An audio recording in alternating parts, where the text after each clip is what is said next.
श्री स्वयं नमस्तुभ्यं। श्री मनीलिंग शिव महापुराण की कथा जो बालोद छत्तीसगढ़ में चल रही है, आज 5वें दिन की कथा, अंतिम दिन की कथा पूर्ण हो गई है, जिसमें गुरुजी ने बहुत ही महत्वपूर्ण बात बताया। यदि किसी कारणवश आपने ये कथा ना सुन पाए हो तो इस छोटे से वीडियो से आपको पूरी कथा की जानकारी प्राप्त हो जाएगी।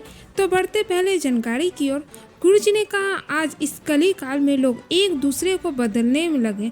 हर कोई चाहता है मेरी बहू बदले, सास बदले, भाई बदले, बहन बदले, रिश्तेदार बदले। आप दुनिया को बदलने का प्रयास कर रहे हैं। ये विचार करें कि आप कितना बदले हैं। जब हम अपने आप को नहीं बदल सकते तो दुनिया बदलने की बात क्यों करते? आप स्वयं को तो बदले। माइक पर बोलना सरल है, दूसरों को ज्ञान देना सरल है, दूसरे को समझाना सरल है, पर अपने आप को समझाना, जो दूसरे से कह रहे उसे अपने आप पर अमल करना बहुत कठिन है। बढ़ते दूसरी जानकारी की ओर, किसी के प्रवचन सुनकर, सतवचन सुनकर, किसी की वाणी सुनकर आपका दिल बदल रहा है। किसी वाणी सुनकर आपका रहने का तरीका बदला है। किसी की वाणी सुनकर आप देवालय शिवालय जाना प्रारंभ कर दिए हैं। किसी की वाणी सुनकर आपका रहने का तरीका और भगवान की कृपा आप पर बरस रही है, तो मान लेना कि शिव ही गुरु है और गुरु ही शिव है। बढ़ते तीसरी जानकारी की ओर, गुरु जी ने कहा, आप ये आशा ना रखें कि सीहोर वाला महाराज आएगा और दुख काटेगा। ना, आप जिस शिव जी का भजन कर रहे हैं, आराधना कर रहे हैं, एक लोटा जल चढ़ा रहे हैं, उससे आपकी दुख की घड़ी कटेगी। बढ़ते हैं चौथे जानकारी की ओर, गुरु जी ने कहा, जिसने शंकर जी के मंदिर की सफाई करी है, जिसने शंकर जी के मंदिर में पुताई करी है, जिसने शंकर जी के मंदिर में लगी जाला साफ करा है, जिसने शंकर जी के मंदिर का विस्तार करा है, जिसने शंकर जी के मंदिर में 4 चांद लगाए हो, बाबा उसके भी जिंदगी में 4 चांद लगा देते हैं। यदि आपके नगर, मोहल्ले, कॉलोनी में शंकर जी का ओटला है, आप 50 महिलाएं मिलकर शंकर जी के ऊपर छत बनाने का प्रयास करें। आप 50 महिलाएं मिलकर शंकर जी के मंदिर में फर्श लगाने का प्रयास करें। आप 50 महिलाएं मिलकर शंकर जी के मंदिर में साफ सफाई करने का प्रयास करें। आप शंकर जी के मंदिर को सुंदर बनाने का प्रयास करें। आप 50 महिलाएं ध्यान रखना, 1.5-2 साल सेवा करना। जैसे जैसे मंदिर चमकी है, वैसे वैसे बाबा आपको चमकाना प्रारंभ कर देंगे। बढ़ते 5वें जानकारी की ओर, संगीता कौशिक जी ने जो संदेश आई, उन्होंने पत्र लिखा, मेरे 2 बच्चे थे, एक लड़की जिसकी उम्र 4 साल और एक लड़का जिसकी उम्र 2 साल। हम शहर में रहते। उनके दोनों बच्चे पलंग में सो रहे थे, वहाँ सांप घुस गया और दोनों बच्चों को डस लिया। दोनों बच्चे मर गए। गुरु जी ने कहा, आप परमात्मा को दोष ना दे, हमारे पूर्व जन्म का भी दोष होता।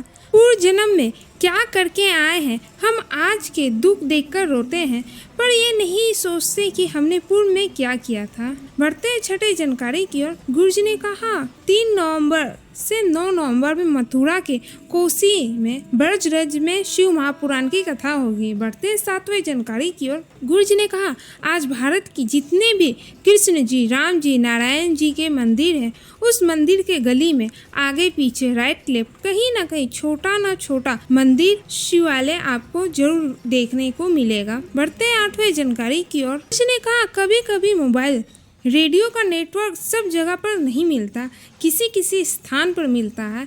जब आपके मनुष्य देह का टावर शिव महापुराण से मिलने लगे तो समझ ले भगवान कल्याण करने वाला है, कृपा करने वाला है। मानव का देह 84 लाख योनियों काटने के बाद मिला है।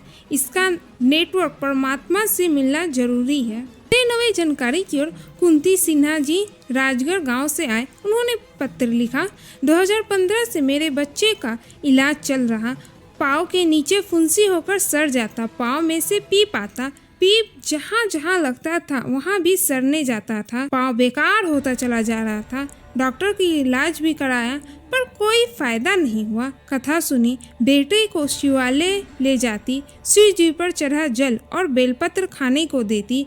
मात्र 4 दिन लगातार बेलपत्र खाई और जल पिलाया। बेटा का पाँव ठीक हो गया। वो बाबा को नमन करने कथा पंडाल में आई।